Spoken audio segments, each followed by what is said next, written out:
নমস্কার বন্ধুরা, আশা করি তোমরা সকলে ভালো আছো। আমিও খুব ভালো আছি। আজ হলো শ্রাবণ মাসের শেষ সোমবার। আজকে সমস্ত ভক্তরা বাবা ভোলেনাথের নামে আজকে পুজো করবে। আমিও পুজো করব। আগে বাড়ির সমস্ত কাজবাজ কমপ্লিট করে নেব, কারণ বাড়ির একটা বউ আর একটা বাচ্চার মা আমি, হুট করে সমস্ত কিছু কমপ্লিট করা যায় না পুজো বলো, কারণ আমার বাচ্চাটাকে আগে খাওয়াতে হয়, তারপরে গিয়ে আমার সমস্ত কাজবাজ শুরু করতে হয়। তো সকালে খাওয়ানো হয়ে গেছিলো। এখন মাম্মাম বলছে আমাকে ওয়াটারমেলন কেটে দাও, তা মাম্মামকে কেটে দিলাম, সঙ্গে আমিও খেয়ে নিলাম।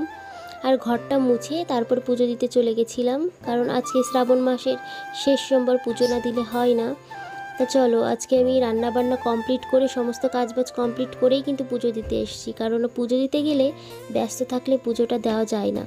আর আমি শান্ত মাথায় এখন এই যে পুজো দিচ্ছি। আর বাবা ভোলেনাথের নামে আমি একটা ফল, গোটা ফল দিয়েছি। ঘিয়ের প্রদীপ তো ধরিয়ে নিয়েছি, এখন বাবা ভোলেনাথের নামে পুজো দিয়ে দিলাম আর সমস্ত ঠাকুরের নামে পুজো দেওয়া শুরু করে দিলাম। তো চলো, বাবা ভোলেনাথের নামে আজকে একটা গোটা ফল নিয়েছি, কারণ বাবা ভোলেনাথ কাটা ফল পছন্দ করে না, গোটা ফলই পছন্দ করে। আর ভগবান তোমার কাছে তেমন কিছুই চায় না, চাই শুধু একটু ভালোবাসা আর একটু ভক্তি আর মনটাকে শুদ্ধ। এইটা হলেই ভগবান তোমার প্রতি সন্তুষ্ট হয়ে যাবে। সমাজে এখনও অনেক মানুষ আছে যারা ঠাকুর পুজো করে প্রচুর, কিন্তু মনে মনে মানুষের ক্ষতি করে বেড়ায় এবং মানুষের খারাপ চাই। সেগুলো করলে ঠাকুর কোনোদিনও তোমার পুজোও নেবে না, বরং তোমারই খারাপ হবে। বরং এখন কর্মা বলে না, কর্মা হবে, সেই কর্মা ফল পাবেই সবাই। তা যাই হোক, চলো এখন আমি পুজোটা দিয়ে নিই, ঠাকুরকে ভক্তি ভরে পুজো দেওয়ার চেষ্টা করব। তো চলো, মাম্মামও বলছে একটু জল ঢালবে আমার সঙ্গে, মাম্মামও জলটা ঢেলে নিল। তারপর আমরা আজকের ব্লগটা না পুরোটাই পুজোর ওপরেই তোমাদের সঙ্গে শেয়ার করছি, কারণ এক্সট্রা কিছু শেয়ার করছি না।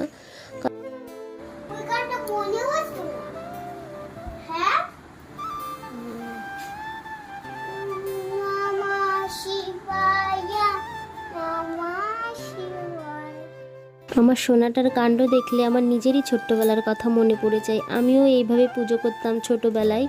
এখন সন্ধ্যার সময় এদিক ঘুরে তার দেখাও।